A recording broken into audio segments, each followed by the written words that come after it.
Hey, good afternoon, good evening, good morning, SPC-205, whatever time you're consuming this little bit of academic media. I am once again Vic McInnes, your public speaking instructor, coming to you live on tape from the campus of Aiken Technical College, located here in the bustling metropolitan area of Graniteville, South Carolina. Remember, Aiken Tech, your #1 choice for higher education in Aiken County. Hey, listen, today we're going to cover two topics. I'm going to jump right into it because that way we make sure we move through it as quickly as possible. The first topic we're going to talk about today is ethics. Now, there's two reasons for us to talk about ethics. Number one, anytime you're given a new skill, don't care if it's welding, don't care if it's nursing, don't care if it's being a lawyer, you should have a conversation about how to ethically use those skills. Okay? And that's part of what we're going to do today. I want you to think about this in terms of how I'm going to use these skills and being an ethical speaker.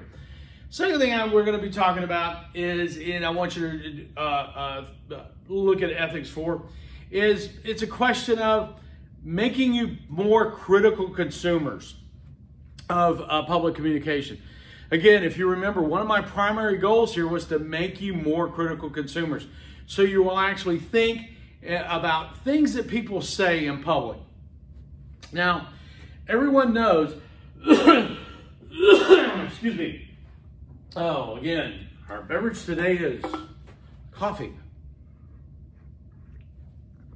Everyone knows we have the First Amendment of the U.S. Constitution, okay? And it says, Congress shall make no law respecting or establishment of a religion, or prohibiting the free exercise thereof, or abridging the freedom of speech or of the press, or the right of people to peaceably assemble and to petition the government for a redress of grievances. Now, the Founding Fathers never intended us to be allowed to just speak however we wanted. They always thought that there should be some standards by which we were judged, and being ethical was one of those. Now, for instance, it really sort of was nailed down in a case called Charles Schink versus the United States. Goes all the way back to 1918. Justice Holmes said, the most stringent protection of free speech would not protect a man falsely shouting fire in a theater and causing a panic. Okay? So we place ethical judgments on other people's speech all the time. All right? The biggest one that's come up over the last year, okay, during this pandemic has been when President Trump said that, they were going to investigate shooting bleach and disinfectants into people's veins to see if that would cure the disease. Now, we know that there was a person who took that literally and attempted to do that and died as a result. President Trump has said on multiple occasions that he was being sarcastic and just baiting the press into reporting it, okay? But the question we have to ask is, do we give President Trump a pass for just saying that because it was satirical? Is he ethically culpable for the negative results of what he said, even if he was just being satirical? How do we hold him ethically accountable? So that's what we're going to talk about today, all right? One last thing. President Drew G. Faust, who's the president of Harvard University, said, you're free to say what you want. You're also free to take the hits for saying things that are stupid or prejudicial or uninformed. Those two things go together. And we're going to talk about it when we get to this, that you will be held accountable for what you say ethically. And whether or not you want to be ethical or not is going to depend on a couple of things. And I'll give you some reasons why you should speak ethically. So let's talk about things we will use to make ethical judgment. A few key ideas. First thing we want to talk about is intent. What did the speaker want to achieve? What was their ultimate goal? And you will have to decide if that ultimate goal is good or bad. Because it's not always clear-cut one way or the other. It will come down to your personal decision. So what was it that the speaker was trying to achieve? Okay? We assume that somebody's trying to do something ethical. And their intent is always an ethical intent. But that's not always the case. Second thing is the means. what was the method you used to accomplish your goals? Okay? The third is the end.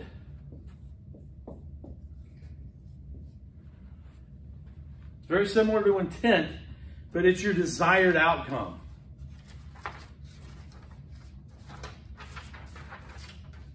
All right? So generally, we're going to judge actions and how ethical they are based on the intent, the means, and the end, or why they chose to do something, how they decided to do it, and then what the ultimate outcome was. Okay? So let's discuss a couple of ethical models. First, the ends justifies the means. Okay? The ends justifies the means. In order to move the listener to a just or desirable end state, we may use whatever means are available at the time in order to do that. That would include hiding our true motives, twisting reasoning, using an inappropriate emotional appeal, okay, or misusing information. All right? And we do this all the time. For those of y'all who are parents, we use the ends justifies the means all the time. How many parents out there that are listening to me have ever said, if you don't behave, Santa Claus is not going to bring you any presents this summer? That's a lie. Your means was to lie to your children to get them to behave. Is that justified? I use Santa Claus as that, ultimate parole officer, out there for a long time with my kids. Okay? We all do it. Okay? I've come downstairs ready to go out to dinner with my wife at a nice fancy restaurant and come in and I go, how does this look? And she'll look at me and go, is that what you're wearing? And I go, well, I thought so. And she goes, you look fine. Her end is to get us out of the house. The means is to tell me I look fine when I probably do not. Okay? The problem with ends justifies the means is it all depends on everybody agreeing that the end is ethical. Okay? It depends on everybody agreeing that the end is ethical. All right? Is that always the case? It is not. In fact, we oftentimes look in the rearview mirror and say, not only was that end not ethical, the means you used to achieve it also was not ethical. Okay?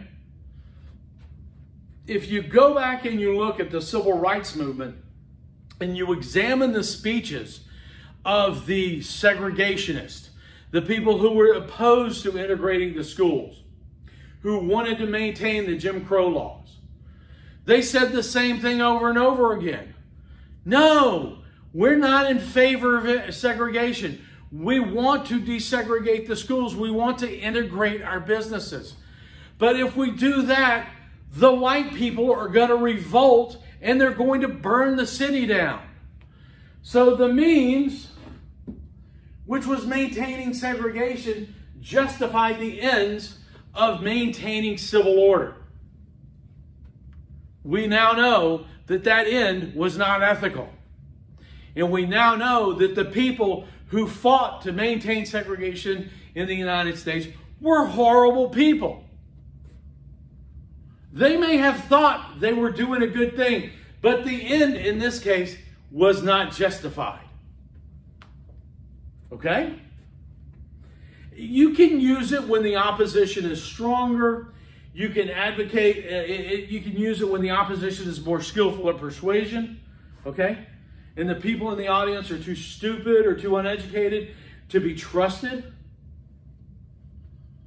Okay? And a lot of times what we're seeing over the last couple of years, and let's be brutally honest, okay, is President Trump has oftentimes used fear as a means to justify his ends.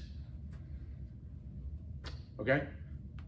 He wants to change immigration policy, so he says every immigrant is a murderer and a rapist.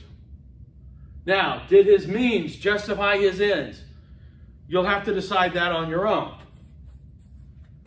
Okay, so that's ends justify the means. There's situational ethics.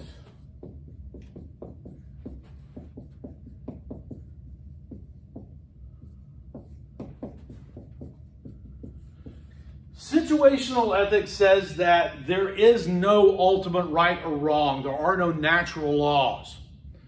Okay, and there's no moral absolutes. Morality can only be determined based on the specific situation that was happening at the time. Okay? We all use situational ethics. Go back to my earlier example. Hey, honey, how do I look at these slacks in this shirt? Check shirt, striped pants. You look fine. Is lying a good thing? No, but in that situation, you let it go. All right? But here's the problem. Every situation isn't the same. So what you think situationally allows you to do something, I'm trying to make sure I've got the end of the board on there. Going to make a little adjustment with the camera. Everybody be ready. There we go. It's done. Okay? While you may think that the situation justifies your actions, not everybody else is going to see the situation the same way you do. They're not even going to be in the same situation you've ever been in, so it's very hard for them to judge that. Okay? Case down in Florida, yeah. A woman had been battered and abused, physically abused by her husband. He came in one day and said, "Today I'm going to kill you." And before he touched her, she pulled out a pistol and shot him dead. Now, because he had not physically assaulted her before, up to that, in that specific instance, the law said she was guilty of murder. But did the situation justify her action ethically? Okay, well, you know, we can debate that all day long. Now, situational ethics also comes up with a phrase that was used a lot during war as a defense for Nazi atrocities. A lot of people that were involved in the Holocaust said, "I was only following orders." So the situation said that I should follow orders is an out for doing something that was hideously, ethically horrible. Okay? So a lot of times people will use situational ethics. But just be aware that the situation may change. And they may not have read the situation well. Now, what we're going to talk about a lot is credibility-centered ethics. So if we work from the supposition that most public communication is designed in some way to persuade, either to get a change, explicitly to get a change of attitude, or to get a change of behaviors, okay? Or at least you're trying to persuade people to listen to you so that you can provide them good information, okay? When you publicly communicate with a group of people, they are going to hold you personally accountable for your ethical decisions. And if they disagree with those ethical decisions, your ability to positively engage with that audience is going to be negatively impacted.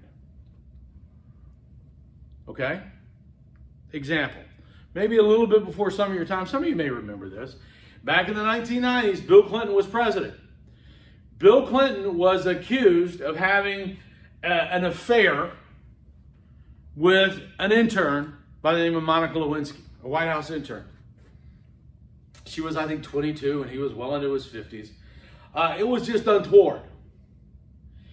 And Bill Clinton came out for over 9 months and said repeatedly, "I did not have sexual relations with that woman." And he said it over and over again.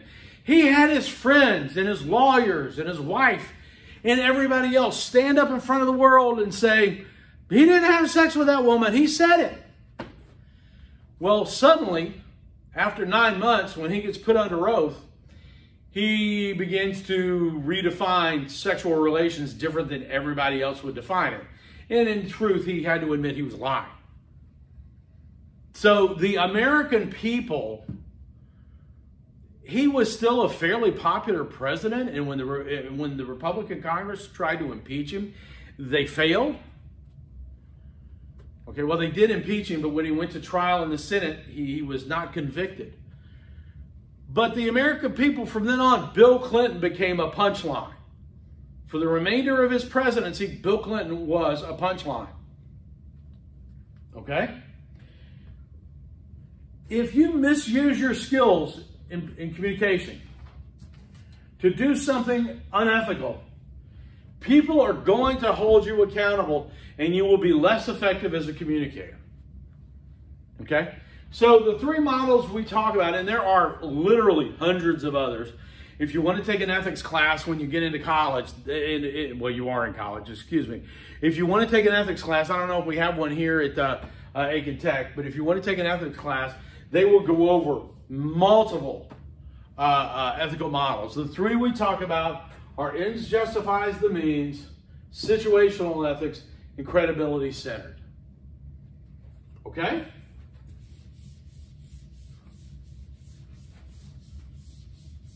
Now, let's talk about Aristotle again. My favorite guy, Aristotle. 2,400 years ago, Aristotle, still talk about him. Aristotle said there were 3 ways to persuade someone, 3 means of persuasion. You probably heard it, you may have heard about this in English 101. Pathos, logos, and ethos. Pathos is persuading someone with emotion, purely based on emotion. Okay? And you can think about all sorts of them that were, emotional times that people have tried to, all the time they hear it. We will do that. Hey, it's great to be an American, and we love it. If you like America, you'll do. Okay, yeah, obviously. The most flagrant emotional example of pathos I can think of is that American Society for Prevention of Cruelty to Animals commercial, where you're just sitting there and then suddenly this picture of this puppy pops up, and then like a split second later, you get that, in the arms of it, and it's just horrible. Okay, that is a purely emotional appeal. Okay, so pathos is an appeal to emotions. Logos is an appeal to logic. Building an argument with sound reason and evidence. You would think that logos should do it all the time. Yeah, well, sometimes it does. If you're in a very strong position, logos is all you need, or it helps. Okay? Let's make sure I hear it. Finally, is ethos, is the perceived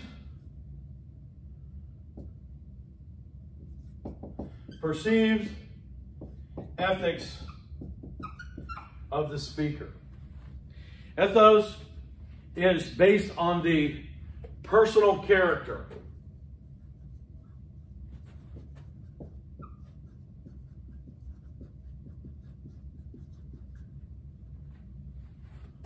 Hi, I'm Brett Favre, and because my knees are shot because I played in the NFL, I use Tommy John's copper knee wraps. Okay? Ethos, the personal character, because we all love Brett Favre, great quarterback in the NFL. We give him all sorts of personal credibility just based on the job. I mean, he was a pretty good quarterback, seemed to be a nice enough guy. Okay, met him once, talked to him for a few minutes. He was a nice guy. Okay? For those of y'all who have been in the CSRA for a little while, you will be familiar with this commercial. The first time I saw it, it freaked me the hell out. George Sink was a United States Marine. When you get 15 people saying something with that little emotion and they say it over and over again, that's a cult. I'm sorry, that's what that looked like. George Sink was a United States Marine. Why do we care if a lawyer used to be a Marine? Well, because we think our military veterans, especially a service with the cachet like the United States Marines, are people of strong personal character. So Mr. Sink is assuming that if you find out that he used to be a United States Marine, he's a combat veteran, that you will give him ethos. Okay? Now, here's the thing. Aristotle said you can have pathos. You can appropriately appeal to emotions. You can have logos. You can build a case with reason and evidence. But if you don't have ethos, you're not going to be persuasive anyway. Okay? Ethos. For 2,400 years, a basic concept in public communication is if you don't have ethos, you're not going to be persuasive and you're not going to be an effective public communicator. Okay? That's why we care about ethics. So, be honest, be truthful, have integrity, be fair to other speakers and to your listeners, respect others, be accountable for your actions. And I don't really care what your ethical model is, okay? I don't really care if you think it's okay to lie or to misquote facts. I don't care if you think it's appropriate to stir up fear irrationally. Okay? All of that is not going to make a lot of difference. But if you go with credibility-centered ethics and Aristotle's theory of ethos, you shouldn't do all of that because it's going to damage your ability to come back and persuade people later. Okay? Last example. I bought a truck 3 years ago. Chevy Colorado with a diesel engine. Love the truck. Love it. Love it, love it, love it. I'm not going to name the dealership of the here in the greater CSRA where I bought it. But I bought it and I was debating between a dealership here in the CSRA and, in the immediate Augusta, Aiken metro area and one out in Thompson. And to be honest with you, I ultimately bought it because the salesman, whose name was George, okay, George told me that their service department was second to none. He took me back. I met the service department boss. I mean, the guy was, he really made a passionate speech about how great their service department was. So I bought it. The third or fourth day I had it, we're diddy-bopping down to Fort Lauderdale. Now, I don't know if you guys know about new diesel engines, but you have this thing called diesel exhaust fluid, or diesel emission fluid, DEF. And you have to have it or your car, or your truck, your engine shuts off. So I'm cruising along down I-95, headed toward Fort Lauderdale. And the thing comes up and says, you're out of diesel emission fluid. So I pull over and I buy a thing of diesel emission fluid from an auto parts store. And I put about a cup in and it's overflowing onto the side of my truck. I'm not going, well, that'll do it. I got in, jumped in, cranked it up. We're driving along. It's still saying that I've got 55 miles before my engine shuts off. So we wheel it into a dealership there in Jacksonville. They fix it. We're on the road. Everything was great for about another 6 weeks. And then I'm coming back from Fayetteville, North Carolina, and I'm over by Lumberton. And it comes on again saying I got 200 miles. And I knew I had just put more DEF in there. It should be full. So I wheeled into this service department from the dealership. I had about 40 miles left. I could have gotten to my house in Grovetown. I wheeled my truck in to this dealership. And I said, hey, I just bought this truck from you 6 weeks ago. I barely have 2,000 miles on it. And it's about to shut down. And the service guy looks at me and says, yeah, we only have one diesel mechanic right now and he's booked up for 2 weeks. I can schedule you to bring it in 2 weeks. I'm like going, it's right here. I've got 40 miles on it. What do you want me to do? He's going like, well, you can bring it back in 2 weeks. I got the service manager out there. I said, we met before. You may not remember, but George, the salesman, said that you had a great service department. He was going like, we do. And I went, well, my brand new diesel truck is going to shut off in 40 miles. What do you want me to do about it? He looked at me and said, you can bring it back in 2 weeks. And I said, okay, that's not going to happen. But let me just say this. If I get in that truck right now and I leave, I am never setting foot on in this dealership again. And the guy was like, okay, nothing I can do, 2 weeks.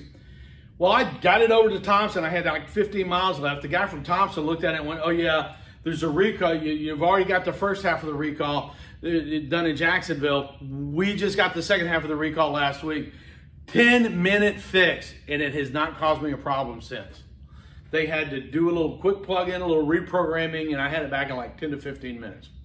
About 2 weeks after that, George called me at home and said, hey, listen, Mr. McInnes, I understand that, how's the truck working out? And I said, well, we probably don't want to discuss that. What are you calling me for, George? He said, well, you said you were talking about trading in your wife's Volkswagen. I thought you might want to come back up here and take a look at some cars. And I went, George, let me tell you a little story. And I told him everything. And I said, you lied to me. And he went, what do you mean? I said, you told me you had a great service department, that anytime I had any problems, I could just wheel my truck right in there and they would get on it immediately. That was a lie. I will give you the benefit of the doubt and say it was at best dishonest. You may not have known what the situation was, but you should have. And I will never buy a car from you again. You have any questions, George? And George was like, Mr. McInnes? And I went, no, I'm done with your dealership. I am going to buy another couple of cars before I leave Augusta, and they are not going to be bought from you. I will drive to Thompson and buy from that dealership there. Okay? His ethos was gone. Credibility-centered ethics meant I could never buy from him again. So this does have real-world impact. Okay. So let's go on to our next topic. If you have any questions about ethics, please feel free to email me, mckinnesv@atc.edu. Okay, let's start talking about performance apprehension and developing content. You guys probably have heard of Jerry Seinfeld. He does driving comedians in cars getting coffee, which is an okay show. He was huge back in the 80s and the early 90s. His show was incredibly popular. Jerry Seinfeld once had a joke that I steal liberally. He said they did a survey that among males, more feared public speaking than death. And I've seen that survey. It's quoted all the time. That people fear public speaking more than death. So at a funeral, you're better off being the guy in the casket than the guy giving the eulogy. Okay?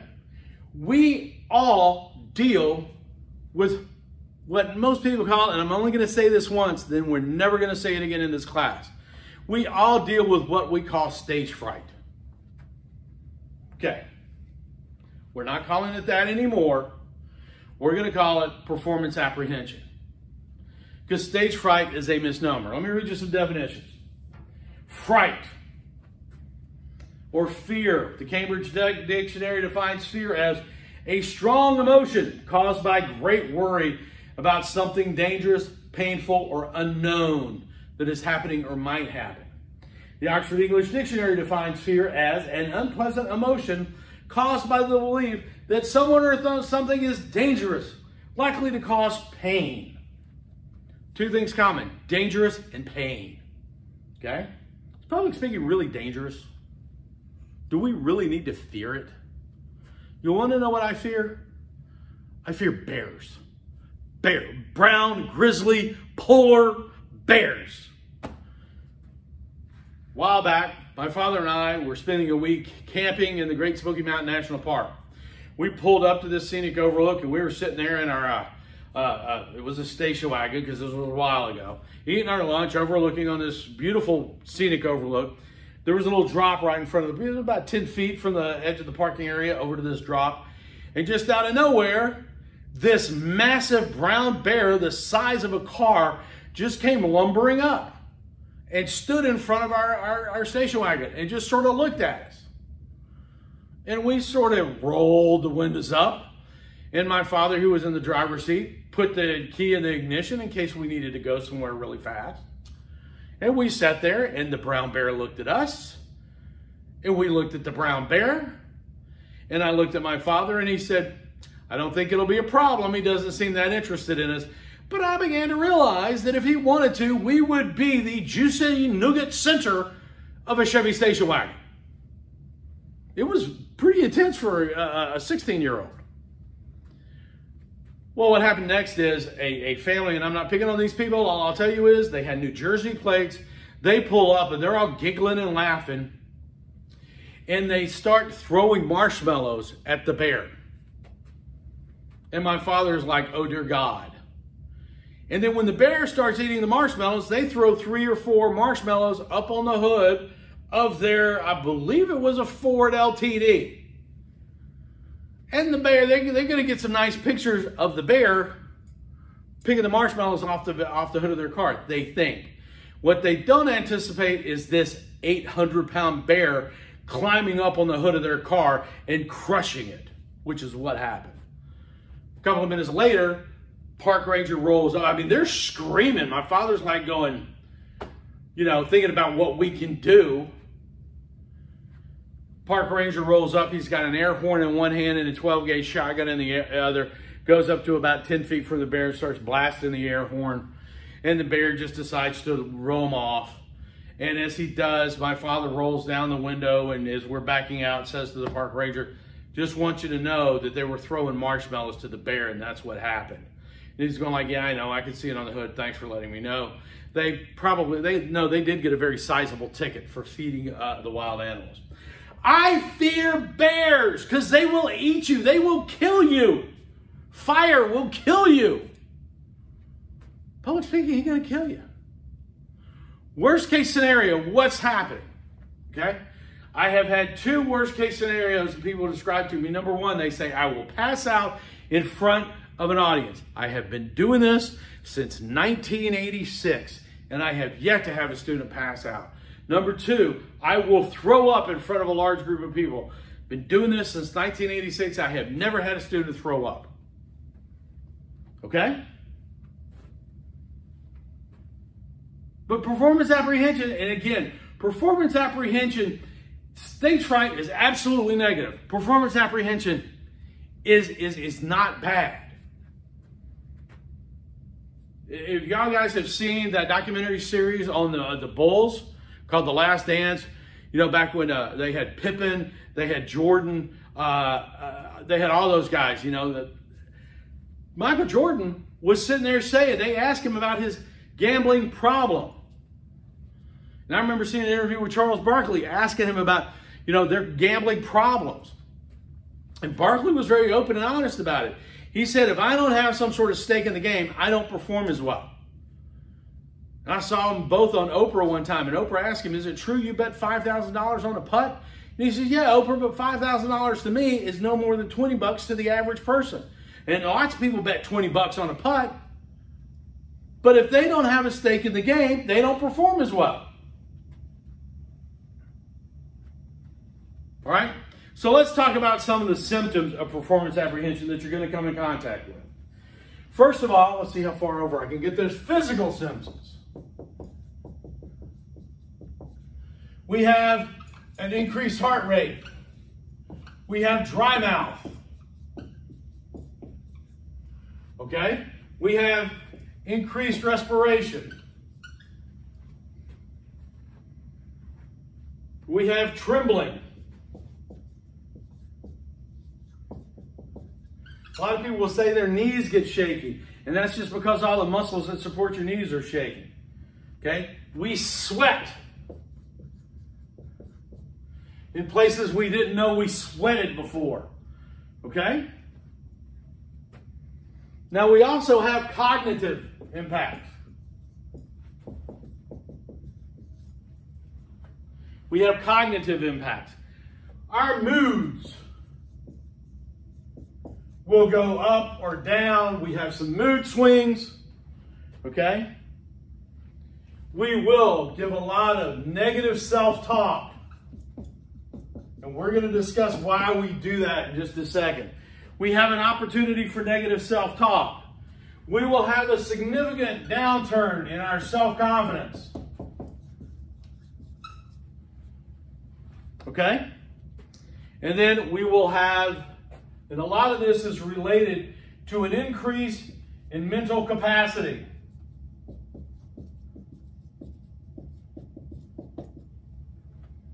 An increase in mental capacity.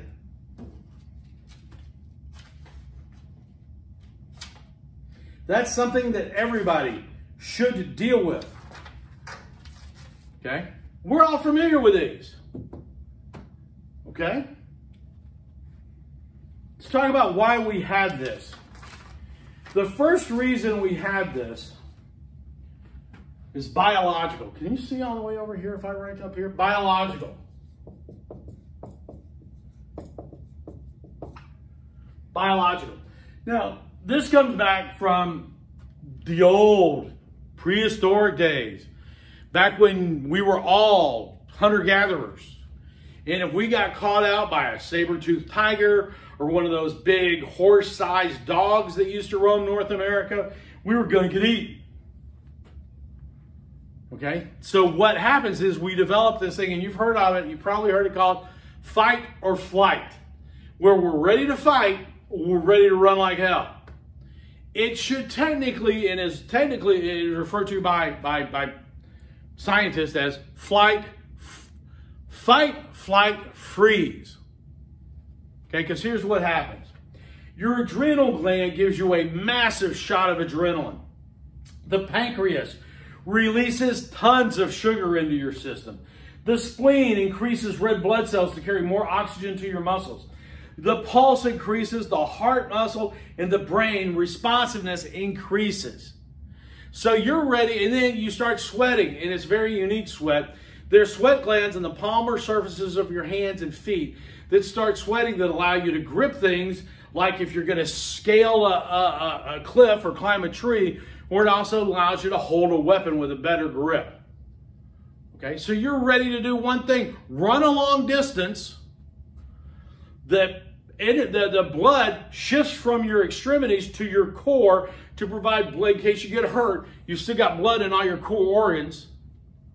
In case you're going to fight, or if you think the best move is to stand against a tree, you can just sit there and go, little short, shallow, quiet breaths while the saber-toothed tiger walks past you. That's all biological. Okay? Here's one thing you need to think about, though. This is why I care. Then these are all these physical manifestations. Your cognitive manifestations, though, let me get rid of this.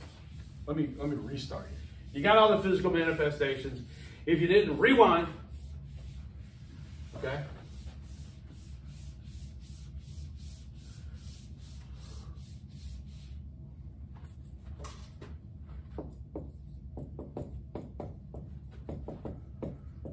When all that oxygen and all that adrenaline and all that sugar dumps into your system, a lot of it goes to your brain. Now, the average person processes language or processes thought at 400 words per minute. 400 words per minute. The average person speaks at about 150 words per minute. That leaves you an overflow of about 250 words to sort of think about and rummage around in the old brain pan. Here's the thing. All that sugar and adrenaline and oxygen hits your head all at once. That 400 could go up to as high as 800 words per minute. But you're still only speaking at 150 words per minute. That means you now have 650 words per minute. What are you going to do with those when you're jacked up on adrenaline and sugar? You're going to freak out at everything you see happening. Okay? The problem is It's a lot easier to control that 250 than it is that 650. And that 650 can overwhelm you and you just stop talking and just get totally inside your head. I have had students to get up and give a speech and me sitting in the back of the room, and as soon as I write on the rubric, about 3 seconds later, they're going like, "What are you writing?" I'm like going, "I'm writing on your rubric. Continue with your speech."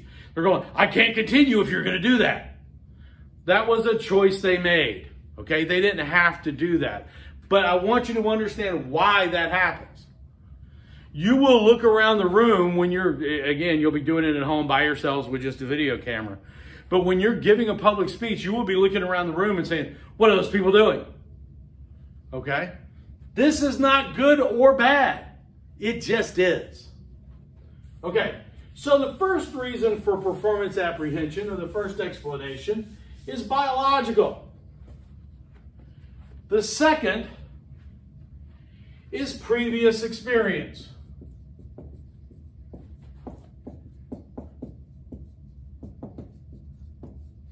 Now, oftentimes, well, in every class, I ask,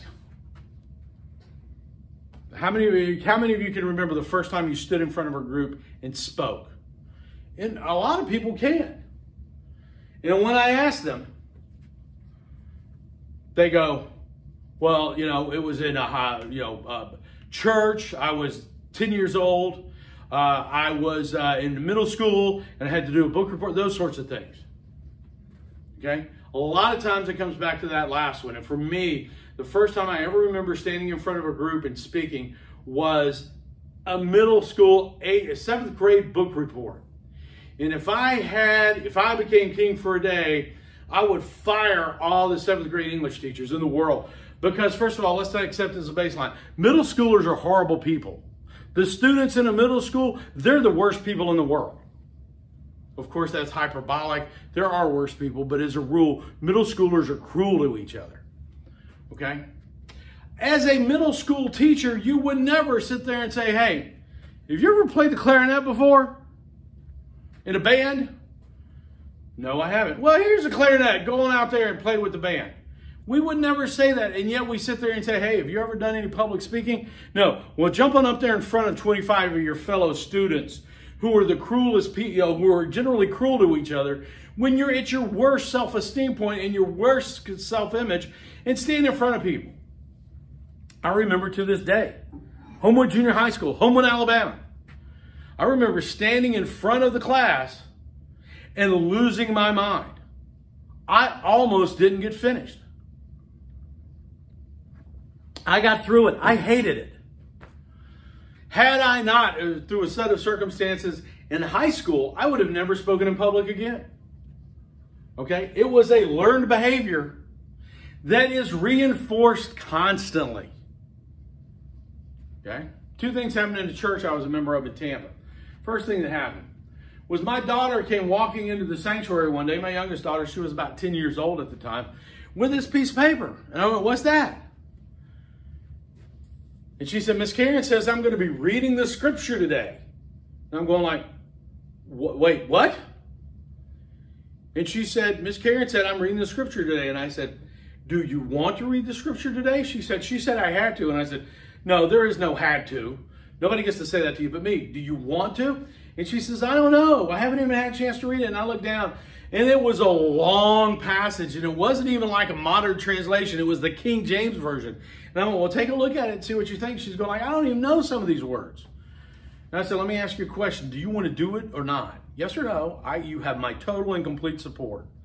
And she said, I really don't want to do this." And I said, "Okay." So I took the piece of paper, I walked over and found the lady who'd given it to her, and I said, "Yeah, Colleen's not going to be able to do this today." And she sits there and goes, "Well, she has to." And I went, "Well, no, she doesn't. I'm her father," and says she doesn't have to. And she says, "Well, why don't you want her to do it?" And I said, "You sprang that on her like 10 minutes before the service started." She goes, "Well, the other person we had chosen didn't come, and I forgot to get anybody else to do it." And I'm going like, "Well, guess what? My daughter's not picking up the slack." Okay? She's not going to go in front of a group of people with something she's never read before so she can stumble on it, be embarrassed, and then hate the process and hate becoming a public speaker. Okay? Now, my daughter wound up being on the Mississippi State University debate team. Okay? I did not want to give her that as her first public speaking experience. Second thing that happened in that same church, this is generally what I wear to church now. I've given up the idea of God needs to be in a necktie. So I go walking into church, but this time I am wearing a suit and a tie. And somebody sits there, and one of the older guys that I hung out with at the church came up to me and said, "Hey, what are you doing all dressed up today?" And I said, "I volunteered to be the worship leader today." And this is his exact quote in a church. "Why the hell would you want to do that?" Okay? People think if you enjoy public speaking, there's something wrong with you. So there's that previous experience. And tied closely into that is level of skill. We don't teach public speaking in our primary education system anymore. So there's no doubt that you may not be very good at public speaking. That's what we're here for at Aiken Technical College. That's what Dr. Mahan pays my salary for, to give you that skill set. Because public speaking is just like welding, it's just like heart surgery, it's just like auto mechanic, it's like any other technical skill you can learn and become proficient at. Are all y'all going to be, Martin Luther King, or are y'all going to be Ronald Reagan? I don't know, you've got the potential, but you need to build the skill set. Okay? What would you expect? Name anything else in the world you would ask someone to do in public without any training, unless it's running all around on a game show. Okay? We always give people training to do things in public, but we don't for public speaking. So the three things that cause you to have performance apprehension is biological, previous experience, and level of skill. And remember, there is nothing wrong with having performance apprehension.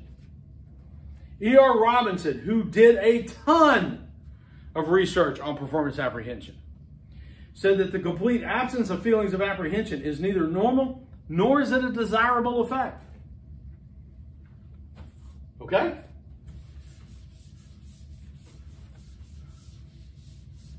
So let's talk about now that we know that we're going to have it, let's talk about some myths. First of all, number one, people who suffer from performance apprehension are neurotic. You're not. Everybody should suffer from performance apprehension. One of the things I've done doing this semester, and since we've gone online, one thing I'm doing every single time now is redoing my lectures. I know some professors, when they're teaching online classes, actually just rerun the lectures. If I did that, I would be so bored with my life. Coming in here and doing them again makes me focus. Okay? People who suffer from performance apprehension are not neurotic. And by doing these lectures every time, yeah, even though I'm talking to my iPhone, I get some performance apprehension. It's a myth that confident people don't suffer from performance apprehension. People who don't suffer from performance apprehension aren't confident, they're boring. All right, how many of y'all have ever been, some of you may need to go into the Wayback Machine if you're like me and been married for 30 years, but I remember how it was when you were on a date. If you thought the person that you were on the date with was just a little bit nervous, wasn't that something you liked? Because it meant they cared. If they look bored, you don't care. Move on. Telling a joke is a good way to begin a speech, and that will alleviate your performance apprehension. If the joke doesn't go well, it's not going to help. So don't look at that as a solution. It's a myth that there are hacks, ways to cheat performance apprehension. Why, just think of the audience sitting in their underwear. Then you're standing there trying to figure out why you're in a room of 30 naked people and you're the only one talking. Okay? There are also, do not try using improved pharmacology or alcoholic beverages. I had a student here at Aiken Technical College. Had been a good student, gave a couple of good speeches, good solid B-level speeches. Came in one time and giggled through a 6-minute speech. And when the friend that she had timed her went like that, 6 minute, She was in the middle of a sentence and goes, "Oh, I got to sit down." And she giggled all the way off. When I asked her to come over and talk to me afterwards, we were in the class alone. It was pretty clear that somewhere in close proximity to Aiken Technical College, she had been using a product that is illegal in the state of South Carolina. I graded her on her speech. I asked her if she wanted to talk to me about anything. She did not, okay? I had a student one time that showed up for class, got up to start talking. This was way back when I was talking at Auburn University. Her speech was slurred. She could hardly stand up, okay? I stopped her speech, told her to see me after class. She came walking up to me and she smelled like a Tennessee distillery. And I asked her what had happened. She said, somebody said, have a shot before you go to class. It'll make you feel better when you give your speech. She said the first shot didn't have any effect, so about 8 minutes later, she had a second one.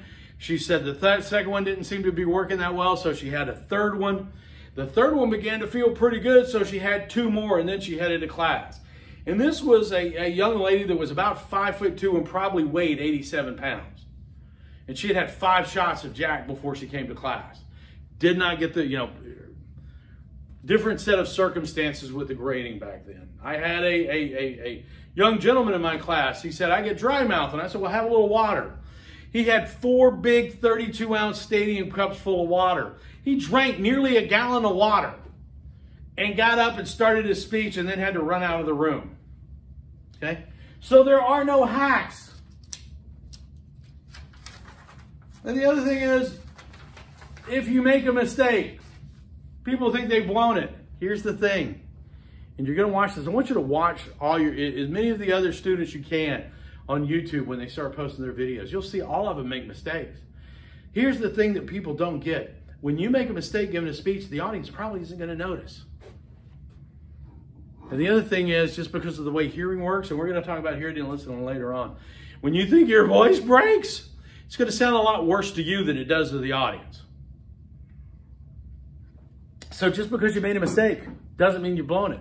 There's a lot of research out there that says if you just get lost, if that 650 words gets the best of you, stop.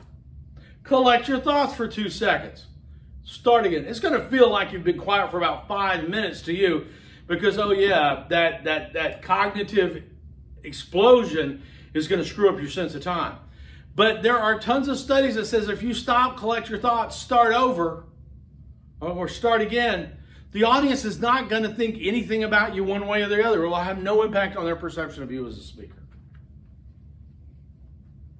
All right. And the last thing on myths, you never look as nervous to the audience as you think you are on the inside. All right, so let's talk about how to deal with it. First thing is develop a communication versus performance mentality. Okay? Now, I teach a lot of structure in the speech, and you're going to have to follow the structure to get the grades you want. But here's the thing. The structure is a tool. Okay? Really, if you get the basics of the structure, you're then talking to people. We talked about dialogic theory last lecture.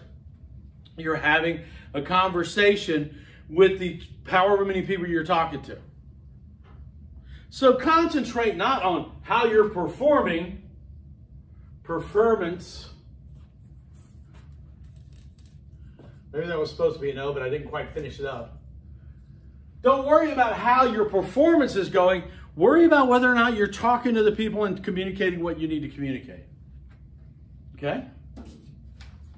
Think of, again, a speech as just an opportunity to talk to people. Do some relaxation exercises. And if you want to, Google relaxation exercises.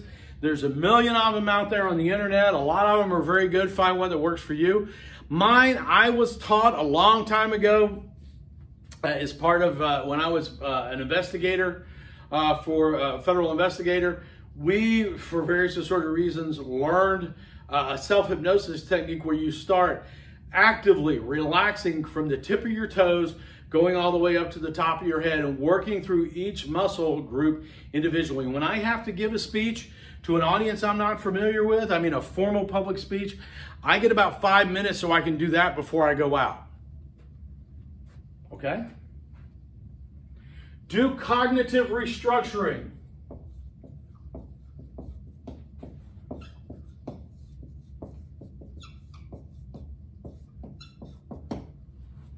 Cognitive restructuring is where you literally write down your fears and what's the worst case scenario.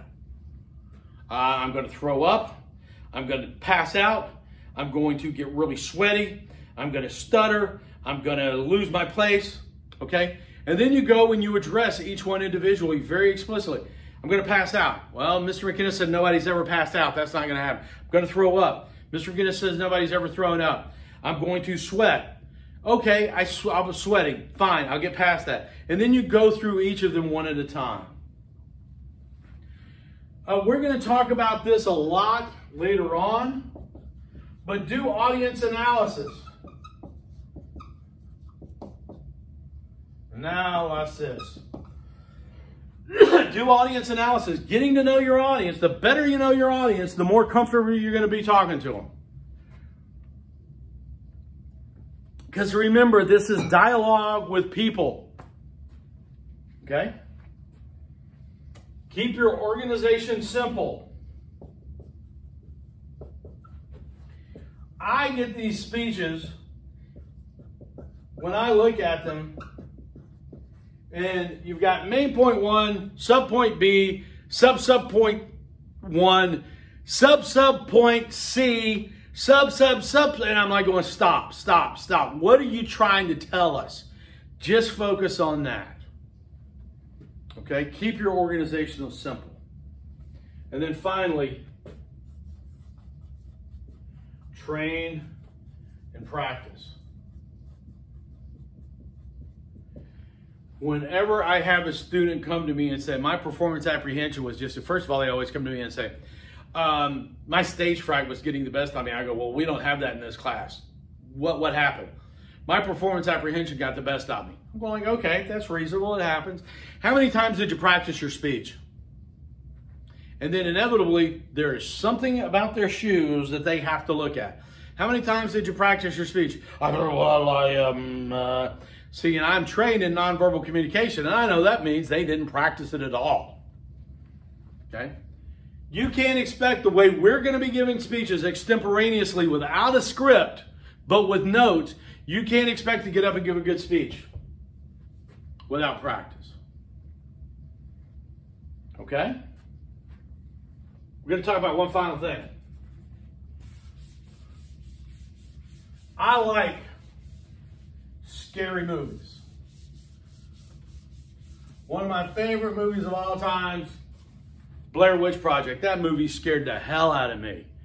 But the thing about a good scary movie is that it rises and falls. Why? Because guys like John Carpenter, the guy who did Dawn of the Dead, explained it. And Halloween explained it. You can't keep somebody scared for very long. Okay? People are going to attenuate. I'm going to turn these lights off now. Can you still see me? Barely. But I want you to be able to see. I'm going to project this on the board to make it easier for you guys to see.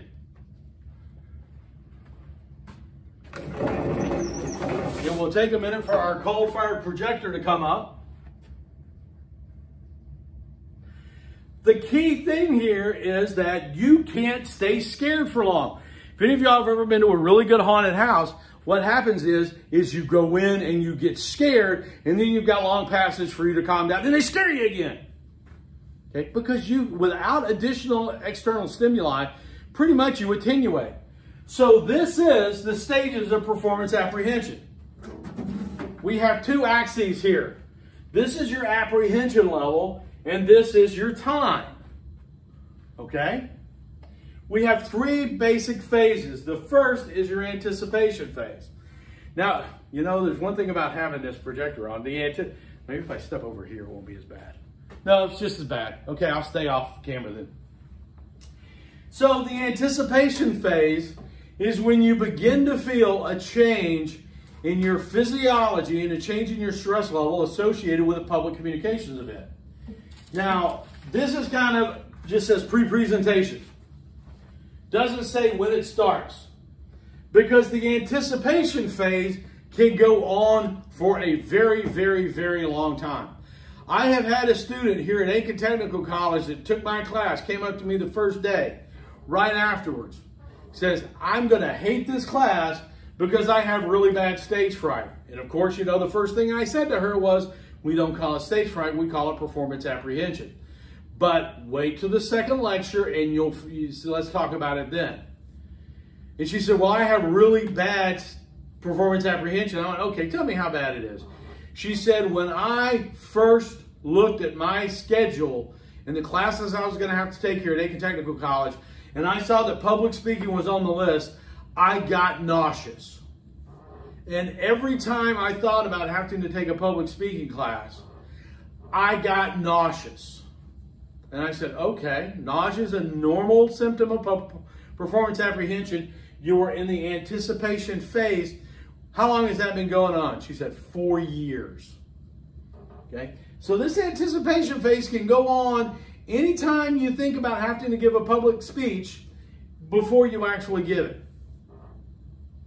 Okay? Now you shift into confrontation when you get in front of the audience and you're there speaking. This is when performance apprehension has kicked in full blown. It is, your heart rate's up, you're sweaty, your mouth is dry, your stomach is you know, the typical butterflies in your stomach, but let's be honest. You got nausea.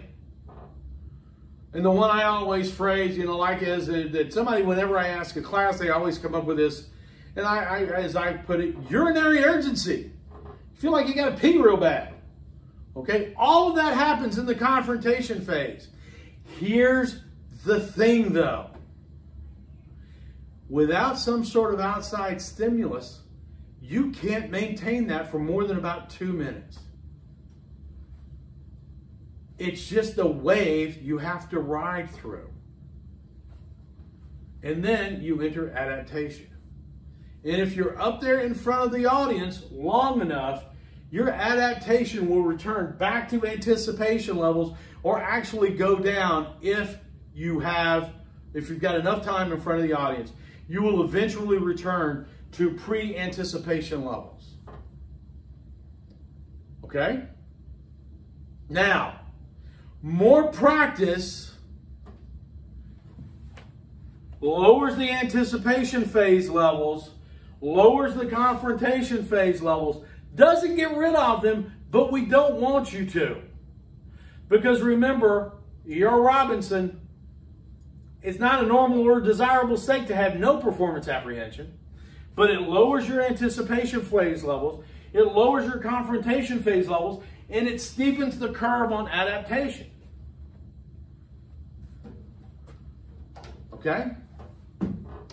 The student that had spent 4 years getting nauseous every time she thought about SPC-205 public speaking, got an A out of the class. She was one of the best speakers in that class because she was, and this I find happens all the time, she was so nervous about her performance apprehension that she focused on the skills we were learning in class and she hammered every speech. And when she came up to me afterwards, she told me that I still have performance apprehension, but what I've learned in this class is I'll get through it. And I went, that's the only lesson you need to learn about performance apprehension. Now, you're going to have some test questions on it. Be aware of that. But for life skills, all you need to learn is that you're going to get through it. I've never had anyone die in my class yet. Okay? All right. That concludes, let me turn the lights back on. That concludes our discussion of performance apprehension. And I know, societally, if you stick your hand up and if you ever in a public place stick your hand up and say, I rather enjoy public speaking, everybody in that room is going to go, what's the matter with that guy? Okay. Now, I did get called out on this for the first time ever a couple of semesters ago when we were in the classroom, so it was at least a year ago. She said, why do all your examples of public performance apprehension, almost all of them involve female students? You know, and I kind of pondered that, and what I finally realized was probably guys male students don't want to admit they're experiencing it, or they're thinking it's no big deal, which clearly I don't have that kind of compunction. Okay, I have had some male students come up to me and say, I experience a lot of performance apprehension, but really I think it's just sort of our culture, and we'll talk about culture in great detail a little bit later on. Our culture says that guys are supposed to deal with it. I think also that guys are more attuned to the sports metaphor, where it's getting up for a game or being in the zone. For any of y'all that have ever played organized sports, you know, you have, and I think of a couple of rugby games that I was in where I went in and I was just jacked and I wanted to win that game, and my excitement and my apprehension levels were through the roof. Some of the best matches I ever played. And then there were others where I was, you know, had too much fun the night before, came in not feeling my physical, mental, or psychological best, and I did not perform that well. I think males are more apt to understand that sort of metaphor. Okay. Now, it's not saying males have a tendency to talk like that in our culture, right? So take that for what it's worth. If you disagree with that point of view, send me an email. I'd love to hear it. We'll have a conversation about it. Okay, so that's ethics. That's performance apprehension. That is two lectures in one. Okay, that's it. I've been going on for 1 hour and 6 minutes. That's 6 minutes over what I wanted to do. So I will tell you this. Discussion boards, do them. Speeches, watch them. Speeches, be ready. Other than that, hey, listen, stay safe, be well, and I'll see you around.